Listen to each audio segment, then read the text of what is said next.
Bonjour à tous, bienvenue dans Bonjour chez vous.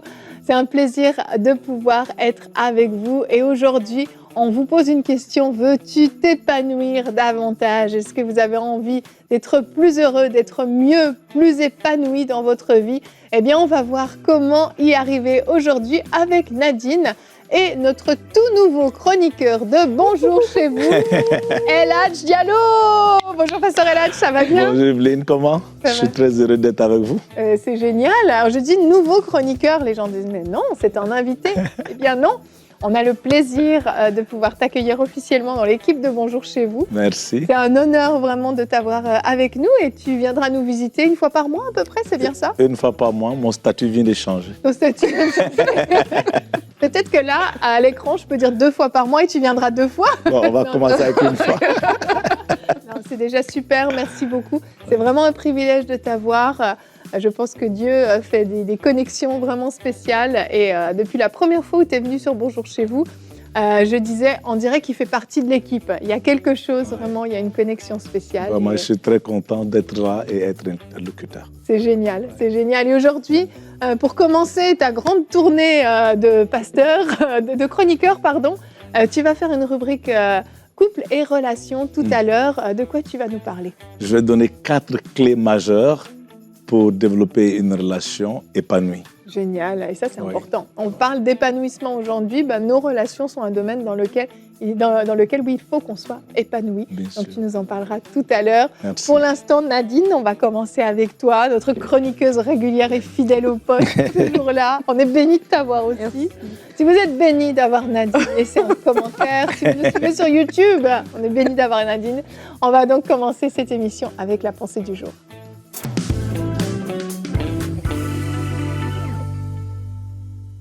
Alors aujourd'hui, on parle de s'épanouir. Comment veux-tu t'épanouir davantage? Et alors que le pasteur Eladj, lui, dans sa partie, va faire des conseils pour nous aider à nous épanouir. Moi, par contre, dans ma pensée du jour, j'aimerais parler à ceux qui courent après un type d'épanouissement, en fait. Ceux qui courent de projet en projet, ceux qui pensent que, voilà, c'est lorsque j'aurai ça, c'est là que je vais être bien, lorsque j'aurai cette maison, lorsque j'aurai enfin ce travail, lorsque peut-être j'aurai ce foyer, c'est là que je vais être bien, que je vais me sentir bien. C'est à vous que je vais parler aujourd'hui. Il y a Blaise Pascal, qui est un philosophe français du XVIIe siècle, il a dit « Il y a un vide en forme de Dieu dans le cœur de chaque homme, qui ne peut être rempli par aucune autre chose qui a été créée, mais seulement par Dieu, le Créateur, qui s'est fait connaître aux hommes par Jésus. » Et je trouve cette citation tellement belle et tellement parlante, parce qu'aujourd'hui, en fait, et spécialement aujourd'hui, on est vraiment dans une génération qui est axée sur l'épanouissement personnel. Et en soi, c'est pas mauvais de s'épanouir, c'est pas mauvais de chercher le bonheur. Mais le problème, je crois, aujourd'hui, c'est qu'on a une mauvaise définition de ce qu'est l'épanouissement. C'est quoi le bonheur, en fait? La définition qu'on a, c'est la définition que la société nous renvoie, que le bonheur, l'épanouissement va s'obtenir peut-être par un grand ministère, par être sur les affiches, par avoir beaucoup d'argent, par un succès matériel qui fait que les gens autour de toi t'envient et toi tu es un peu au-dessus de tout le monde, par une popularité comme ça mondiale. C'est ça qui est l'épanouissement et des fois on travaille vraiment pour avoir ces choses-là, peut-être par un corps parfait aux normes de la société et tout le monde est en train de courir à avoir ces choses-là, à faire des voyages, à les poster sur les réseaux pour que tout le monde puisse nous voir et on pense que c'est en courant à ces choses-là, qu'on va pouvoir arriver à un stade d'épanouissement. Mais j'aimerais te partager quelque chose, c'est que la soif que tu as, c'est juste Christ qui peut l'étancher en fait. Et Jésus va parler à cette femme au puits de Jacob dans Jean 4 et au verset 13 alors qu'ils ont une conversation. Que cette femme, elle vient pour puiser de l'eau, Jésus va lui demander de l'eau et ils ont une conversation. Et au verset 13, Jésus va lui répondre « Toute personne qui boit de cette eau, donc l'eau qui sortait du puits, aura encore soif. En revanche, celui qui boira de l'eau que je lui donnerai n'aurait plus jamais soif et l'eau que je lui donnerai deviendrait en lui une source d'eau qui jaillirait jusque dans la vie éternelle. » Et en fait, ce verset, lorsque je pensais à l'émission d'aujourd'hui, c'est vraiment cette conversation entre Jésus et cette femme où Jésus est en train de dire « Regarde, j'ai quelque chose à te donner qui est beaucoup plus profond, qui va te satisfaire, te remplir d'une soif que tu ne soupçonnes même pas que tu as en fait. Et cette femme avait une solution temporaire de venir chercher de l'eau constamment. Mais Jésus lui disait, au-delà de l'eau, oui, elle aura besoin d'eau normale à boire, mais il y a un besoin, il y a une soif qui ne sera comblée qu'en Jésus. Et j'aimerais te parler à toi. Si tu te dis, je cours, tu as l'impression que j'atteins un projet et tu arrives, tu réalises le projet, mais tu n'es toujours pas heureux. Tu as peut-être la grande carrière, mais tu n'es toujours pas heureux. Tu te dis, je serai heureux quand j'aurai les enfants. Et tu as les enfants, mais tu n'es toujours pas bien en fait. Et c'est te dire en fait que la solution, c'est Jésus. Viens au puits de Jacob, viens à la rencontre du Seigneur qui te connaît tellement bien et qui saura te remplir et étancher la soif que tu as afin que ton épanouissement soit véritable et que ton bonheur soit durable. Amen. Amen. Très belle pensée, Nadine. Wow. Et c'est une vraie réalité. Les gens courent après ça. Et pas, on dit oui, ça c'est les gens du monde, mais en réalité, chez les chrétiens aussi, on court après un certain succès, après un certain épanouissement et on pense qu'on n'a pas ça, c'est pour ça qu'on n'est pas heureux, on n'a pas ça, c'est pour ça qu'on n'est pas heureux et on continue, comme tu le disais Nadine, et finalement on va d'accomplissement en accomplissement et on ne se sent pas épanoui parce qu'en fait on se trompe de cible, on se trompe d'objectif. Oui. Et le verset du jour, à mon avis, va vous parler et vous faire du bien. Jérémie 17, le verset 7 et 8. Béni soit l'homme qui fait confiance à l'Éternel et qui place son espérance en lui. Il ressemble à un arbre planté près de l'eau. Et je continue pour vous. Et qui étend ses racines vers le cours d'eau. Il ne s'aperçoit pas de la venue de la chaleur et son feuillage reste vert. Lors d'une année de sécheresse, de difficultés, d'épreuves, il ne redoute rien, il ne cesse pas de porter du fruit. En fait, cet arbre est une image de ce qu'on peut être quand on a une relation intime, profonde avec Dieu. En fait, peu importe, c'est plus les circonstances qui vont définir si on est épanoui, si on est heureux, si on est bien. On nous parle de sécheresse, on nous parle de chaleur, on nous parle de toutes sortes de choses et on voit que cet arbre-là ne change pas, peu importe l'environnement autour de lui, parce qu'en fait, lui, son bien-être, finalement, dépend simplement de ce qu'il est en train de pomper avec ses racines. Cette source d'eau. Et qui est ta source, finalement? Qui est ta source d'épanouissement? Qui est ta source de joie? Si tu puises cette source en Christ, comme le disait Nadine, comme cette femme samaritaine qui a découvert qu'il y avait une autre sorte d'eau dont elle avait besoin, eh bien, là, tu vas goûter à l'épanouissement parfait, l'épanouissement selon la Bible, selon Dieu. Mais si tu puises ta source d'épanouissement, comme le disait Nadine, dans des projets, dans des succès qui sont éphémères, eh bien, tu risques, oui, de sécher à un moment donné, tu risques de flétrir à un moment donné parce que cette source va finalement tarir. Dès que tu auras atteint l'objectif, il n'y aura plus d'eau, il n'y aura plus rien à pomper. Waouh! C'est vraiment incroyable de vous écouter parler de l'épanouissement et puis les poursuites vaines qui arrivent souvent, même pour nous les chrétiens. L'influence à laquelle nous sommes exposés des fois, de voir quelle est la définition du succès. OK, je vais avoir une maison, je vais acheter une nouvelle voiture. Comme Nadine disait, je vais accomplir tel projet. À la fin de la journée, c'est le vide. Et vraiment, l'épanouissement est en Christ. Planté comme cet arbre-là, porte des fruits en saison et en dehors des saisons. Donc, quand on se trouve dans la volonté parfaite de Dieu, on commence à entendre sa voix qui nous dit « Je t'ai créé pour cette raison ». Comme Jésus a dit, le Fils de l'homme est venu pour une raison, c'était pour racheter les hommes. Jésus aurait pu créer un téléphone, il aurait pu créer une voiture, mais ce n'est pas parce que tu peux faire quelque chose que tu le fais. Et je pense que c'est ça qui arrive souvent, parce qu'on est capable, on est doué à faire des choses, on devient un peu maître à tout. Et on se retrouve à la fin à faire tellement de choses qui ne nous emmènent pas de la joie. Donc, Jésus-Christ a fait la volonté de son Père. Donc, dans l'épanouissement, c'est de savoir quelle est la volonté de Dieu pour moi. Amen. Et c'est dans ça que je vais trouver cette satisfaction-là. Absolument. Exactement. Et moi, j'aimerais dire que Dieu connaît nos véritables besoins. Et c'est ça aussi qui est encourageant pour des personnes qui se sentent vraiment dans une quête perpétuelle, en fait. Et c'est vraiment ça. Des fois, on peut vraiment avoir le sentiment qu'il faut y arriver. On n'est pas encore arrivé. On est toujours dans une quête perpétuelle. Et à l'intérieur de nous, il y a comme une insatisfaction constante, en fait. Et tu peux avoir des gens qui ont, mais ils voient ce qu'ils n'ont pas. Et c'est en fait un état d'esprit. Parce qu'il y a des gens qui ont moins, mais qui sont satisfaits en fait. Et oui, la Bible va nous parler du contentement, etc. Mais je crois que vraiment, il y a besoin d'arriver au point, Seigneur, rencontre-moi. Rencontre-moi parce que tu connais mes besoins qui sont les plus profonds.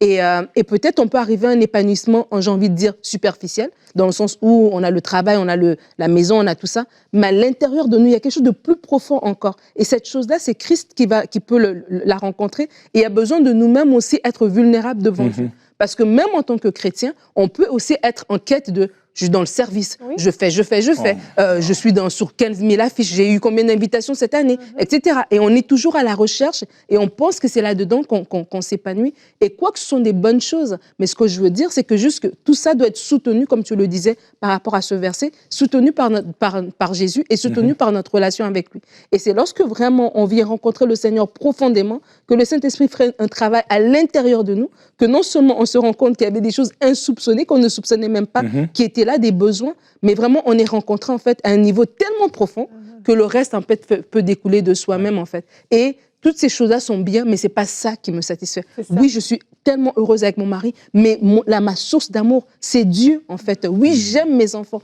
mais à l'intérieur, ma première relation, elle est d'abord avec Dieu. Amen. Et parce que cette relation va être saine et forte, le reste va découler. Et vraiment, c'est dommage, hein, mais des fois, on se sent comme ça. Et ce serait tellement triste de dire, mais tout le monde de l'extérieur a l'impression que toi, tu es arrivé, tu as tout. Mais toi, à l'intérieur, lorsque la porte est fermée, lorsque les rideaux sont tirés, tu es malheureux parce qu'en fait, tu cours après le vent et il y a question juste de rencontrer Dieu une bonne fois pour toutes.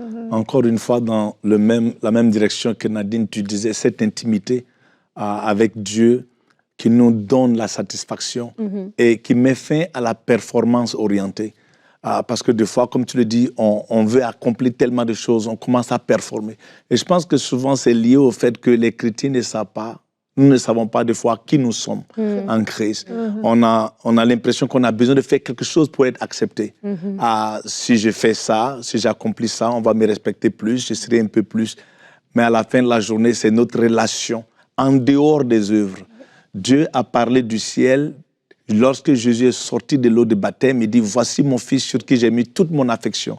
Il n'avait pas encore guéri quelqu'un, ni même prêché un message, ni transformé l'eau en vin. Mais Dieu avait déjà proclamé qu'il est satisfait avec Jésus-Christ. C'est donc rentrer dans ce plat de repos et découvrir ce que Dieu a pour nous et trouver notre paix en lui, vraiment. Amen, amen. Ça me fait penser à Paul, qui a dit qu'il a été dans l'abondance, il a été dans la disette. Et en fait, il disait que c'est pas là qu'il trouvait sa satisfaction. En fait, il a su être bien dans les deux cas de figure parce que sa joie, son bonheur ne dépendait pas de ces choses-là. Et c'est vrai, on touche un public extrêmement varié. Vous nous suivez des quatre coins du monde, des gens de toutes sortes de cultures, de toutes sortes de milieux. Et puis, on peut se dire, si j'avais ça, si j'avais ça, si j'avais ça. Et puis, on est à cette recherche. Mais vraiment, aujourd'hui, on vous encourage à venir planter profondément vos racines dans cette relation avec Dieu. Amen. Attachez-vous vraiment à lui. Les choses vont couler. Vous allez bien sûr pouvoir avoir des journées peut-être où la joie se manifestera plus que d'autres, mais vous allez avoir un statut d'épanouissement qui est constant à l'intérieur de vous, qui est stable surtout, qui va vous procurer cette joie, cette paix interne que seul Christ peut procurer. Et on vous encourage vraiment à passer ce temps dans sa présence, à vous connecter profondément à lui. Et on va voir maintenant, et c'est un domaine important, je suis très contente que tu en parles, El Hadj, parce que les relations peuvent vraiment des fois nous pourrir la vie, il faut dire ce qui est. Non mais c'est vrai, c'est quelque chose, c'est un vrai domaine de nos vies, on est des personnes relationnelles et on a besoin de conseils dans ce domaine-là, donc on va enchaîner avec notre rubrique Couple et relations.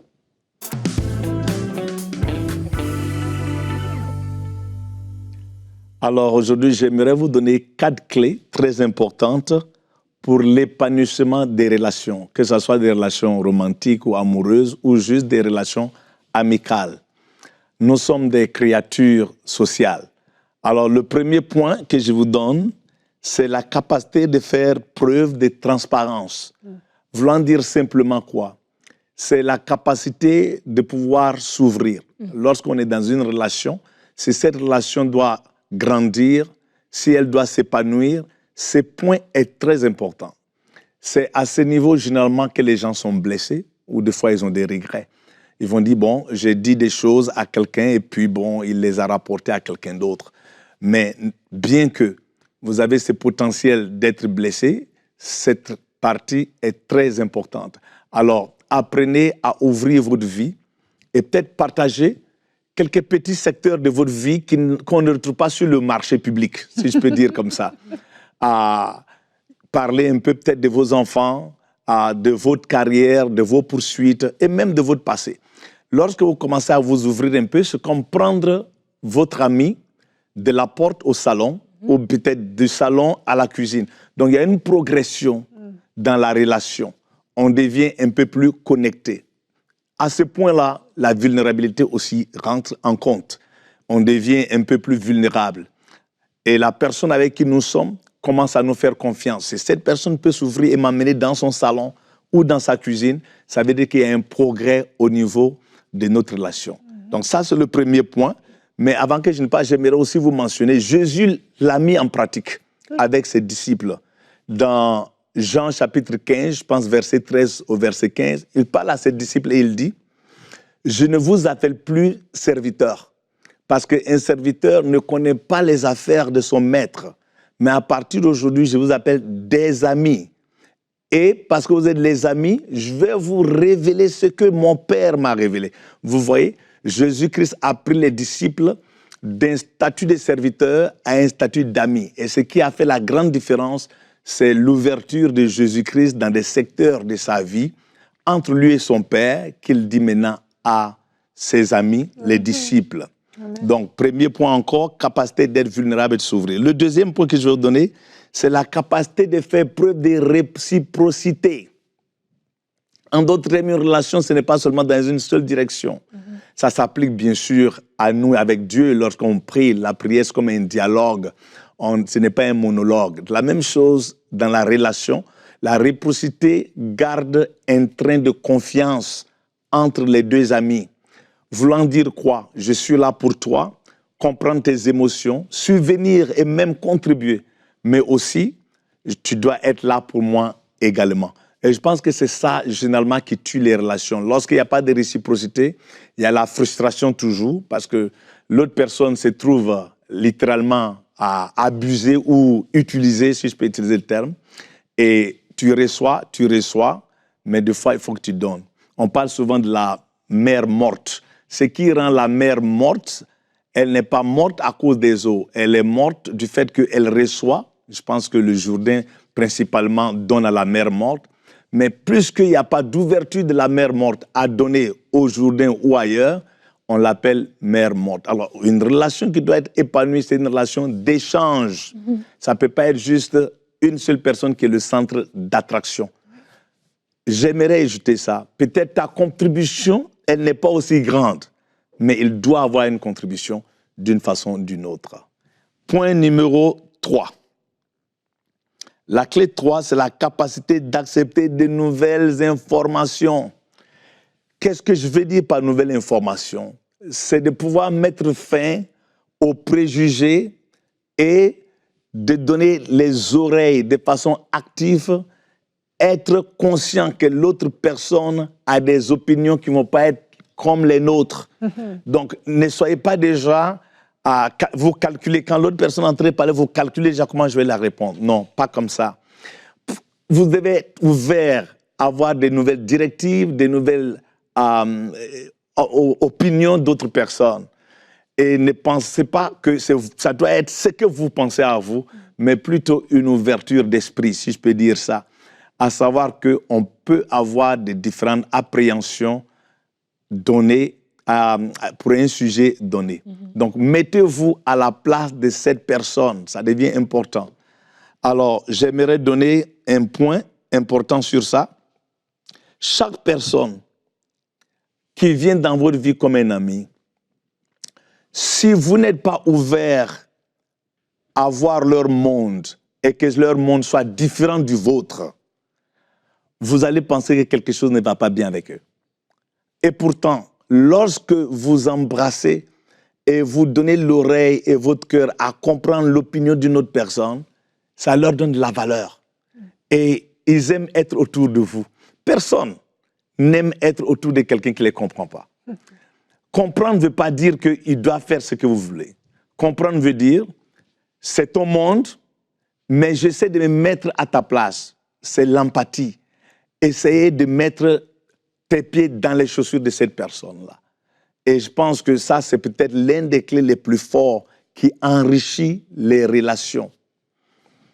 Si vous le négligez, la relation meurt pas à pas et il va y avoir maintenant une distance entre vous. Clé numéro 4, la capacité d'être présent. Je me rappelle un peu Jésus-Christ sur la croix, lorsque Marie et Jean étaient là. Vous pouvez être d'accord avec moi, et ils n'ont absolument rien fait. Ils étaient juste présents. Et ça, j'aimerais parler spécifiquement aux maris. Des fois, nos femmes peuvent rentrer dans une dimension émotionnelle très profonde. Et des fois, on ne sait pas quoi dire. Je me rappelle une fois, ma femme était dans une de ses émotions. Et bien sûr, au lieu d'être présent, j'ai voulu être le prédicateur, le pasteur, à donner des versets. Puis elle m'a dit, je ne suis pas une de tes brebis. En d'autres termes, il faut que nous soyons présents. Présent, ça ne veut pas dire toujours donner des solutions. C'est ça. Peut-être se dire, ça va aller. Ou même ne rien dire, mettre ta main sur ses épaules. Marie et Jean étaient présents et ils n'ont pas aidé Jésus à descendre la croix. Ils n'ont même pas aidé à porter la croix. Mais je suis sûr que leur présence a encouragé notre Seigneur à accomplir sa mission qui était si difficile. Ouais. Présent aussi veut dire d'être ouvert au changement de la vie de l'autre personne. Parce que la vie est un train, elle n'est pas linéaire, c'est comme circulaire. Il y a des hauts et des bas. Et aujourd'hui, on peut être présent, pas seulement physiquement, mais aussi émotionnellement. Et cette personne passe à travers des moments difficiles. Nous ne devons pas fuir. Où était Pierre le jour de la crucifixion? Il n'était pas présent. Mais il était là le jour où il y avait le miracle. Il était là le jour de gloire. Alors, si vous voulez construire une belle relation, il faut être présent même dans les moments les plus difficiles. Surtout même là, je dirais. Parce que c'est ça qui donne, qui explique un peu l'amour, le respect, la valeur que vous donnez à une personne. Ce n'est pas seulement pendant les moments de gloire. C'est vrai. Présent aussi, ce n'est pas juste laisser, ne pas parler au téléphone. Vous pouvez déposer le téléphone et pourtant, vous êtes là physiquement, mais vos pensées sont ailleurs. Vous n'avez pas fait de l'espace dans votre cercle d'amour pour cette personne et lui dire, écoute, je suis là pendant les moments difficiles, les moments de gloire, que ça soit petit ou grand, tu peux compter sur moi. Ce mot « compter sur moi », c'est un mot puissant lorsque ça arrive à l'épanouissement des relations. Tu peux compter sur moi veut dire, je ne vais pas te juger. Tu peux compter sur moi veut dire, n'hésite pas à m'appeler. Tu peux compter sur moi veut dire, je ne vais pas te trahir. Tu peux compter sur moi veut dire, même si tu n'as pas l'air glorieux, je vais te protéger et je ne vais pas t'exposer. Ça, c'est la présence. Présent dans la protection, présent en donnant son oreille, présent en donnant une place dans ton cœur à l'autre personne, de savoir, tu peux avoir accès à moi à n'importe quel moment. Je prends beaucoup mon temps sur ce point de présence parce que lorsqu'il n'y a pas de présence, il y a une disconnexion. On peut le voir de façon naturelle. Si même vous êtes des amis, si vous ne parlez pas au téléphone, si vous ne textez pas, si vous n'avez pas des moments de sortie ensemble, peu importe la grandeur de votre amitié, elle va commencer à baisser parce qu'une relation, elle est organique, elle doit être entretenue. C'est un investissement, c'est un sacrifice. Alors, je vais répéter un peu les 4 points rapidement pour vous. Numéro 1, comme clé, preuve d'ouverture, de transparence, vulnérabilité. Clé numéro 2, faites preuve de réciprocité, donnez aussi à l'autre personne, contribuez à leur vie. Clé numéro 3, la capacité de recevoir de nouvelles informations, d'opinions différentes sans les juger. Et la dernière clé, clé numéro 4, la capacité d'être présent. Si vous mettez ça en œuvre, je pense que vous allez avoir des relations épanouies, que ce soit amicales, que ce soit dans les couples, romantiques et ainsi de suite. Génial, merci beaucoup, Elhadj, excellent. J'ai beaucoup aimé quand tu as parlé de faire de la place dans la sphère d'amour. Le cercle d'amour. Mon cercle d'amour. C'est ça, et c'est vrai que des fois, notre cercle d'amour est très restreint et est très fermé. Et parfois, il faut faire de la place pour certaines personnes, des fois pour une saison, des fois pour une vie, mais c'est important. Et je voulais rebondir aussi sur le point des opinions différentes. On a fait une émission sur l'unité, tu te souviens, Nadine, sur les divergences d'opinions, qui parlait justement un petit peu de ce point. Si vous voulez creuser ce point davantage, vous pouvez la retrouver sur YouTube ou bien sur la chaîne emcitv.com, sur le site, pardon. C'était intéressant justement de creuser ce point sur les opinions différentes qui peuvent créer effectivement des conflits, particulièrement dans le domaine spirituel. Et dans les relations. Et ce que j'ai trop aimé la rubrique du pasteur Elhadj, et quand tu as parlé de la réciprocité, parce que là on parle des relations au niveau relationnel, avoir des relations épanouies, et des fois que ce soit en amour, mais même en amitié, c'est beaucoup en amitié qu'on va avoir une relation qui stagne, et on se demande, mais je ne comprends pas pourquoi cette relation stagne, et c'est question de se poser la question, est-ce que la relation, il y a un va-et-vient, comme est-ce que c'est à deux sens, ou c'est juste à un sens, et des fois on est la personne qui reçoit. On reçoit les encouragements, on reçoit peut-être les visites, on reçoit peut-être un soutien, des textos, les appels, c'est vrai. Et c'est juste ça, peut-être ça prend juste que toi aussi, pose-toi la question, mais est-ce que moi aussi je donne? Et des fois, on n'est pas conscient parce que l'autre, peut-être, c'est une personne aussi qui est très généreuse de son temps. Il y a des gens aussi qui sont plus sensibles aux besoins des autres. Donc, elle a tout de suite détecté que tu avais besoin, elle a pu te donner. Mais il faut se poser la question de dire, comme il a dit, une relation, elle se nourrit, elle s'entretient. Et si tu as une bonne personne, les bonnes personnes sont rares. Alors, si on a rencontré une bonne personne, vaut mieux entretenir cette relation-là et se poser la question, comme tu dis, est-ce qu'il y a une réciprocité? Est-ce que je donne la place à l'autre de donner son opinion, ou moi déjà, j'amène tellement sur la table qu'il n'y a plus de place pour l'autre personne? Et des fois, c'est des petites choses comme ça qu'on peut modifier, qu'on peut faire, qui vont faire qu'une relation qui était belle et qui malheureusement est en train de mourir va reprendre vie. C'est vrai, tout à fait. Et souvent dans la réciprocité, à part la contribution, ça peut être aussi simple que être la première personne qui texte. Mais oui, c'est ça. Au lieu que ça soit l'autre personne qui entreprend, qui initie un texto, allons au café, ainsi de suite, comment vont les enfants. Et des fois, ça peut être non, juste un texto. Avant que l'autre personne ne le fasse, ça devient réciproque un peu. J'initie et j'ajoute quelque chose pour enrichir notre relation. Tout à fait d'accord. C'est sûr, c'est très important. Mais pour terminer, en tout cas, je crois que c'est une émission non seulement qui vous a béni, mais qui vous a donné des clés concrètes par rapport à ce bien-être qu'on peut ressentir, cet épanouissement qu'on peut vivre, mais aussi par rapport aux relations au quotidien. Donc, je vous encourage vraiment à mettre en pratique ce qui a été partagé dans cette rubrique et dans la première partie de l'émission aussi. Et on va se retrouver demain. On est déjà arrivé au bout de notre émission.